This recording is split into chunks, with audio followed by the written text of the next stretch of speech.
નમસ્કાર, આપ જોઈ રહ્યા છો ન્યૂઝ 18 ગુજરાતી ને હું છું લુબના। અમદાવાદના સરખેજના ઠાકોરવાસમાં જૂથ અથડામણની ઘટના સામે આવી છે। અંગત અદાવતમાં જૂથ અથડામણની ઘટના। અંગત અદાવતમાં મારામારી, એકનું મોત થયું છે।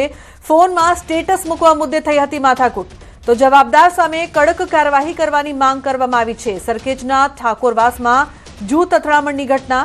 ઉલ્લેખનીય છે કે ફોનમાં સ્ટેટસ મૂકવા જેવી બાબતે માથાકૂટ થઈ અને એકનું મોત થયું હોવાના પણ સમાચાર સામે આવી રહ્યા છે। ઉલ્લેખનીય છે કે જવાબદારો સામે કડક કાર્યવાહી કરવામાં આવે તેવી માંગ ઉઠી છે। તો અંગત અદાવતમાં મારામારી બાદ એકનું મોત નીપજ્યું છે। સરખેજના ઠાકોરવાસની આ સમગ્ર ઘટના છે, જ્યાં સ્ટેટસ મૂકવા જેવી બાબત પર જૂથ અથડામણ થઈ, મારામારી થઈ અને બબાલ એટલી વધી ગઈ કે એકનું મોત નીપજ્યું છે। તો અંગત અદાવતમાં જૂથ અથડામણની ઘટના સામે આવી છે। અમદાવાદના સરખેજ વિસ્તારની આ સમગ્ર ઘટના છે। ઉલ્લેખનીય છે કે આ મામલે પોલીસ દ્વારા વધુ તપાસ કરવામાં આવશે। સમગ્ર ઘટના બાદ પોલીસ પણ સ્થળ પર પહોંચી હતી। અમદાવાદના સરખેજના ઠાકોરવાસમાં જૂથ અથડામણની ઘટના સામે આવી છે। તો અંગત અદાવતમાં જૂથ અથડામણની ઘટના બની છે। ઉલ્લેખનીય છે કે સ્ટેટસ મૂકવા જેવી નજીવી બાબતે માથાકૂટ થઈ હતી, જે બાદ અથડામણ થઈ અને એકનું મોત નીપજ્યું છે। હાલ પોલીસ પણ ઘટના સ્થળે પહોંચી છે। ગઈકાલની રાત્રે ઘટના એવી હતી કે હું બીજા રૂમમાં ઊંઘી રહ્યો હતો, મારા ઘરના બહાર બેઠા હતા બધા। હવે કોઈને કંઈ ખબર જ નહીં કે આ લોકો આ રીતે હુમલો કરવા આવ્યા હતા અને અચાનક જ આ રીતે આ લોકો કરી નાખ્યું। આવું ઈજાગ્રસ્ત થયા હતા 4 થી 5 જણા, એમાં એક જણનું મૃત્યુ થયું છે। એ લોકો 15 થી 20 જણા છે। કેમ કે પહેલાં આવ્યા ને તો 2 એક્ટિવા લઈને આવ્યા હતા અને હું બહાર જ બેઠો હતો, તો આપણા એમ કે ભાઈ કામથી આવ્યા, આ તો ભાઈ છરીઓ અને તલવારો કાઢી પાછળી જે આવ્યા અને અમારી ઉપર સીધો હુમલો કરી નાખ્યો। લગભગ રાત્રે 9:30 થી 10 વાગે વચ્ચે ઠાકોરવાસ સરખેજ ગામમાં એક હત્યાનો બનાવ બનેલો છે। એમાં 2 જૂથો વચ્ચે મારામારી થઈ હતી, જેમાં બંને ઠાકોર પક્ષ હતા અને એમાંથી ત્રણને ઈજા થઈ છે અને એકમાં એક અવસાન પામેલ છે। એમાં નરેશ ઠાકોર અને જયેશ ઠાકોર કરીને છે, એને ઈજા છે અને એક માણસ છે એનું મૃત્યુ થઈ ગયું છે। અત્યારે પોલીસની જુદા જુદા ટીમ ફિલ્ડમાં છે અને સીસીટીવી અને ટેકનિકલ એનાલિસિસ કરીને બધાની શોધી કાઢવામાં ફિલ્ડમાં ચાલુ છે। તો સંવાદદાતા વિભુ જોડાયા છે ફોન લાઈન પર। વિભુ, શું છે સમગ્ર ઘટના, શું વધુ માહિતી છે આપની પાસે? લુબના અમદાવાદમાં સરખેજ વિસ્તારમાં આવેલા ઠાકોરવાસમાં ગઈ રાતે એક જૂથ અથડામણ થઈ છે। જો કે અંગત અદાવતના કારણે આ જૂથ અથડામણ થઈ હોવાનું જાણવા મળ્યું છે।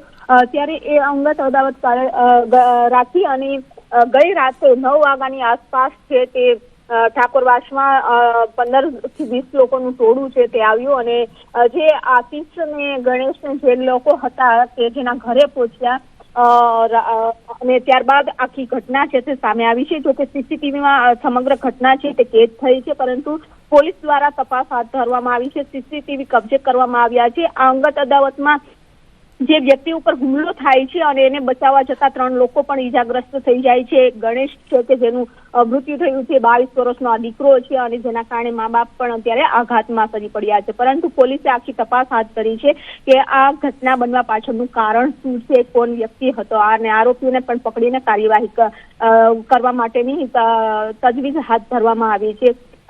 પોલીસ દ્વારા પણ પંચનામું કરવામાં આવ્યું છે અને તમામ લોકોના નિવેદન લેવામાં આવ્યા છે। બિલકુલ વિભુ, જે પ્રકારથી સમગ્ર ઘટના અંગે કહેવામાં આવી રહ્યું છે કે સ્ટેટસ મૂકવા જેવી નજીવી બાબતે આટલું મોટું કહી શકાય કે સ્વરૂપ ધારણ કર્યું કે એકનું મોત થઈ ગયું છે, મામલો શું હતો? બિલકુલ અંગત અદાવત હતી, વર્ષોથી અંગત અદાવત હતી અને ત્યારબાદ જે એક વ્યક્તિ હતો આશીષ કે જેમણે એક વિડીયો બનાવ્યો હતો અને સોશિયલ મીડિયા ઉપર મૂક્યો હતો, જેને લઈને જ જે અત્યારે હુમલો કરનારા લોકો છે તે એ વિડીયો જોયો અને ત્યારબાદ અદાવત રાખી અને તેમને મારવા માટે ઠાકોરવાસ પહોંચ્યા। એમના ઘરે જ જે તમામ લોકો ઈજાગ્રસ્ત છે એ તેમના ઘરે હતા, બેઠા હતા બહાર અને આવીને હુમલો કર્યો અને તેના કારણે જે 3 લોકો છે ઈજાગ્રસ્ત થયા છે અને ગણેશ છે જેમનું કે મૃત્યુ થઈ ગયું છે। એક વ્યક્તિ છે અત્યારે સોલા સિવિલ હોસ્પિટલમાં દાખલ કરવામાં આવ્યો છે સારવાર અર્થે અને 2 વ્યક્તિઓ છે અને નાની મોટી ઈજાઓ થઈ છે। પરંતુ આ અદાવત છે એ વર્ષોથી આ અદાવત હતી અને તેને ધ્યાને રાખીને જ હુમલો કરવામાં આવ્યો છે। ત્યારે જે ઈજાગ્રસ્તો છે તેઓનું પણ કહેવું છે કે અમને ન્યાય આપવામાં આવે અને જે લોકોએ હુમલો કર્યો છે તેના ઉપર સખતમાં સખત કાર્યવાહી કરવામાં આવે। જી બિલકુલ વિભુ, આભાર સમગ્ર માહિતી બદલ। તો કાર્યવાહી કરવાની માંગ।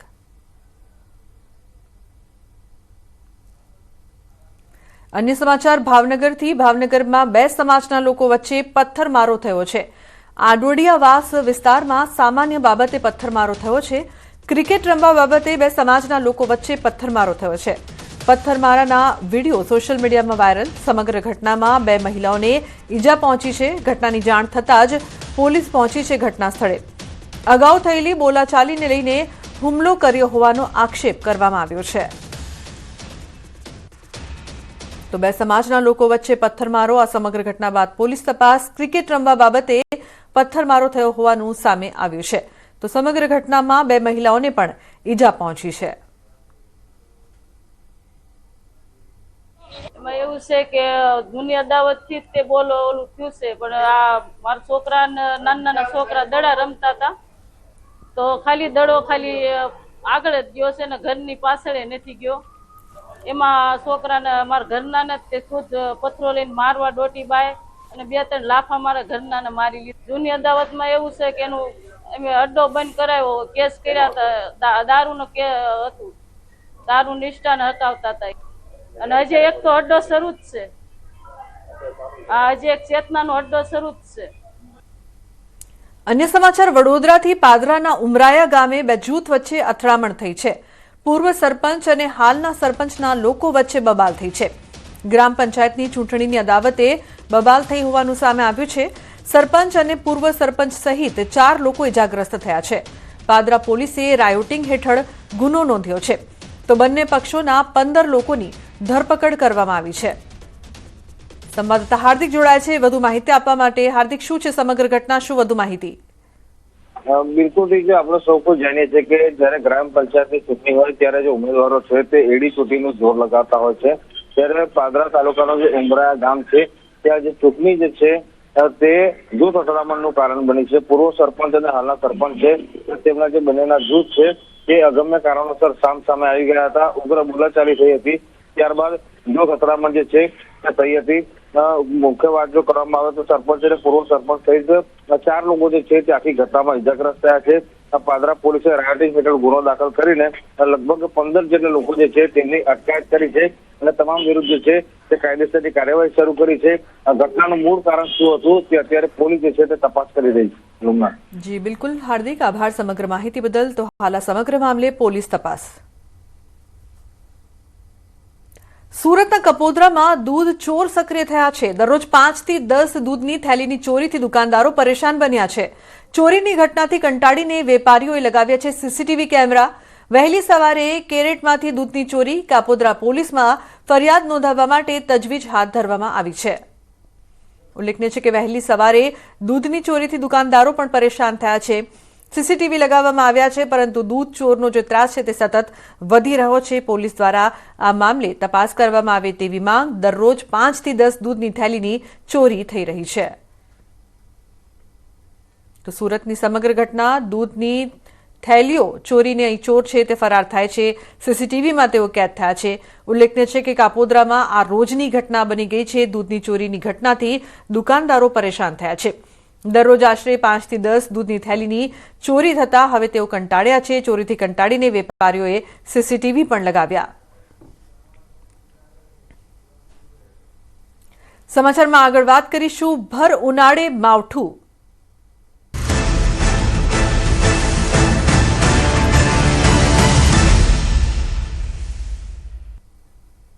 વગર ચોમાસે દેશમાં એક સાથે 11 વરસાદી સિસ્ટમ. એક સાથે આખા દેશમાં વરસાદની આગાહી. ગુજરાત સહિતના રાજ્યમાં માવઠાની આગાહી કરવામાં આવી છે. 21 માર્ચ સુધીમાં વિવિધ રાજ્યોમાં માવઠાની આગાહી કરવામાં આવી છે. વરસાદ તોફાની રહેવાની આશંકા. કેટલાક સ્થળે 70 કિલોમીટર પહોંચી શકે છે પવનની ગતિ. કેટલાક રાજ્યમાં કરા સાથે વરસાદની પણ આગાહી કરવામાં આવી છે. તો કેટલાક રાજ્યમાં કરા સાથે વરસાદની આગાહી. વગર ચોમાસે દેશમાં એક સાથે 11 વરસાદી સિસ્ટમ સક્રિય થઈ છે, જેના કારણે ફક્ત ગુજરાત જ નહીં અન્ય રાજ્ય આખા દેશ માટે વરસાદની આગાહી.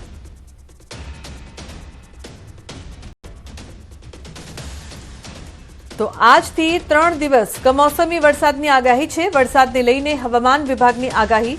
આજે ઉત્તર ગુજરાત, સૌરાષ્ટ્રમાં વરસાદની વકી. આજે બનાસકાંઠા, પાટણ, સાબરકાંઠા માટે પણ આગાહી. દ્વારકા, જામનગર, મોરબી, કચ્છમાં આગાહી કરવામાં આવી છે. તો ગાજવીજ સાથે હળવાથી મધ્યમ વરસાદની આગાહી કરવામાં આવી છે.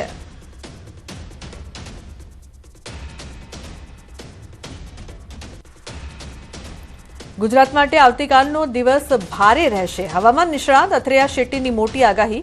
19 માર્ચે ગુજરાતના 80% વિસ્તારમાં ત્રાટકશે માવઠું. સૌરાષ્ટ્ર કચ્છમાં તીવ્ર વરસાદની સંભાવના. કચ્છ સૌરાષ્ટ્રમાં ક્યાંક ઓલા પણ પડવાની શક્યતા છે. થંડરસ્ટોર્મ અને ગાજવીજ સાથે પડી શકે છે વરસાદ. પશ્ચિમ સૌરાષ્ટ્ર અને કચ્છમાં વધુ વરસાદની શક્યતા. કેટલીક જગ્યાએ વીજળી પડવાની પણ શક્યતા છે. 20 કિલોમીટરની ઝડપે પવન ફૂંકાવાની સંભાવના છે. સવારે અથવા સાંજના સમયે પડી શકે છે વરસાદ. તો રાજકોટ, મોરબી, જૂનાગઢ, પોરબંદર, બોટાદમાં આગાહી. સુરેન્દ્રનગર, અમરેલી, ભાવનગર, ગીર સોમનાથમાં આગાહી. અમદાવાદના કેટલાક વિસ્તારોમાં પણ પડી શકે છે વરસાદ. બનાસકાંઠા, પાટણ, મહેસાણા, પંચમહાલમાં શક્યતા. તો વડોદરા, ભરૂચ, નર્મદા, સુરતમાં સૌથી વધુ વરસાદની શક્યતા. એક પછી બીજા માવઠાની આશંકા. માર્ચમાં બીજા માવઠાની પણ શક્યતા. અથરેયા શેટ્ટીએ માર્ચમાં બીજા માવઠાની શક્યતા વ્યક્ત કરી છે. 25 થી 27 માર્ચે પણ वेस्टर्न डिस्टर्बेंस आवश्यक. तो मेन दिन है गुजरात का सबसे ज़्यादा बारिश देखने का, वो 19 तारीख है. तो 19 तारीख हम देखेंगे कि लगभग गुजरात के 80% जगहों पर हमें बारिश देखने मिलेगी. या वो सुबह होगी, नहीं तो ज़्यादातर की दोपहर और की गर्मी के बाद में जो घने बादल बनते हैं उनसे बरसेगी. तो सबसे ज़्यादा बारिश की संभावना लगभग कच्छ के सभी इलाकों में हमें देखने मिल सकती है. कई इलाकों में देखने मिल सकती है. सौराष्ट्र के भी कई ज़्यादा इलाके, जैसे अगर मैं ज़िलों की बात करूँ तो राजकोट, मोरबी, जूनागढ़, द्वारका, पोरबंदर, सुरेंद्रनगर, बोटाड, अमरेली, गीर सोमनाथ, भावनगर और अहमदाबाद के कुछ एकाध इलाकों में भी हो सकती है. सबसे ज़्यादा तीव्रता सौराष्ट्र और कच्छ में ही देखने मिलेगी हमें, यानी कि जो सबसे तीव्र और जो भले ही जैसे 5-10 मिनट की लेकिन एक बहुत ही इंटेंस थंडरस्टॉर्म होती है, वैसे वाली भी संभावना वो सब कच्छ और सौराष्ट्र में ही हमें देखने मिलेगी. और इन्हीं इलाकों में हमें कुछ एकाध जगहों पे शायद छोटे ओले भी देखने मिल जाए. अभी जो गर्मी जमा हुई है वातावरण में, उन सब के नाते जब बारिश गिरेगी तो कुछ जगहों पे काफ़ी बिजली भी ज़मीन तक गिर सकती है, और लाइटनिंग स्ट्राइक के साथ साथ में जब थंडरस्टॉर्म में, और जो सबसे ज़्यादा जोर की जो बौछारें हैं उनमें कुछ देर कुछ मिनट के लिए 20 किलोमीटर प्रति घंटे की रफ्तार से पवन की फूंक आ सकती है. 25 से 27 तारीख लगभग उन दिनांक में हमें फिर से एक बार कुछ जगहों पे बिन मौसम बारिश देखने मिल सकती है. पिछले हमने 4-5 साल में काफ़ी ज़्यादा बारिश देखने मिली थी, और जो गुजरात के कई इलाकों में हमें बाढ़ की स्थिति देखने मिलती है मानसून के समय. ऐसा लग रहा है कि इस साल में बारिश शायद थोड़ी कम हो और सामान्य से बिलो नॉर्मल की साइड पर शायद हो, क्योंकि जो एल नीनो की जो प्रभाव है वो इस साल ज़्यादा रहने वाला है. ગુલમર્ગમાં તાજી બરફવર્ષા શરૂ થઈ ગઈ છે. ભારે ગરમીથી ત્રસ્ત પ્રવાસીઓ ગુલમર્ગમાં આવીને ખુશ થયા. જો કે હવામાન વિભાગે આગામી થોડા દિવસો માટે ખરાબ હવામાનની આગાહી કરી છે. ગુલમર્ગમાં પ્રવાસીઓ બરફવર્ષાનો આનંદ માણી રહ્યા છે. તો ગુલમર્ગમાં તાજી બરફવર્ષા, પ્રવાસીઓ ખુશાલ થયા છે. એક તરફ દેશભરમાં ગરમી, તો બીજી તરફ ગુલમર્ગના દ્રશ્યો છે તે ખુશનુમા જોવા મળી રહ્યા છે. તાજી બરફવર્ષાને કારણે વાતાવરણ પણ આહલાદક બન્યું છે. પ્રવાસીઓમાં ખુશીનો માહોલ.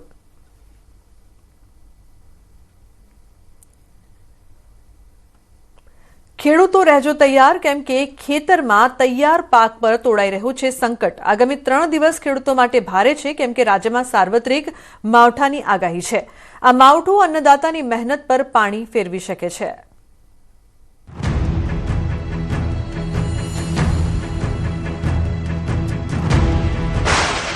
આગામી 3 દિવસ અન્નદાતા પર આફત. 24 કલાક બાદ માવઠું. 19 માર્ચે સાર્વત્રિક વરસાદની ઘાત. અસહ્ય ગરમી બાદ હવે થઈ રહી છે માવઠાની એન્ટ્રી. ગુજરાતમાં છેલ્લા કેટલાક દિવસથી ગરમીનો માહોલ જામી રહ્યો છે.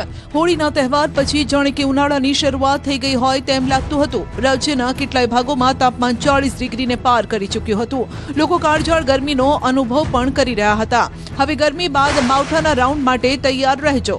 આગામી 24 કલાક બાદ રાજ્યના વાતાવરણમાં પલટાના એંધાણ છે. હવામાન વિભાગે રાજ્યમાં 3 દિવસ માવઠાની આગાહી કરી છે. રાજ્યના અનેક જિલ્લાઓમાં હળવો કમોસમી વરસાદ પડી શકે છે, જે સામાન્ય જનતા માટે ગરમીથી રાહત લાવશે, પરંતુ ખેડૂતો માટે ચિંતાનો વિષય બનશે. 18, 19, 20 इसमें आइसोलेटेड प्लेसेस में रेन का संभावना रहेगा और 19 तारीख को थोड़ा सा ज़्यादा रेन रहेगा, ज़्यादा एरिया में रेन रहेगा, स्कैटर्ड एरिया में रहेगा. 18 तारीख जो डिस्ट्रिक्ट अभी रेन आ रहा है उत्तर गुजरात की जो ज़िला इसमें इंक्लूड है, इसमें बनासकांठा, पाटन और साबरकांठा है. और सौराष्ट्र कच्छ में जो डिस्ट्रिक्ट इसमें इंक्लूड है जामनगर, मोरबी, द्वारका, कच्छ है. और जो 19 तारीख को बारिश का संभावना रहेगा जो डिस्ट्रिक्ट उत्तर गुजरात में आ रही है उसमें बनासकांठा, पाटन, साबरकांठा, दाहोद और पंचमहाल है. और जो साउथ गुजरात में जो डिस्ट्रिक्ट आएगा सारे डिस्ट्रिक्ट में इसमें बारिश होने का संभावना रहेगा. साउथ गुजरात में इंक्लूडिंग दमन, दीव, दादरा, नगर हवेली. सौराष्ट्र कच्छ में भी सारे डिस्ट्रिक्ट का इंक्लूडेड है, इंक्लूडेड दीव. और जो 20 मार्च को जो रेन रहेगा इसमें लाइट टू मॉडरेट रेन का संभावना रहेगा.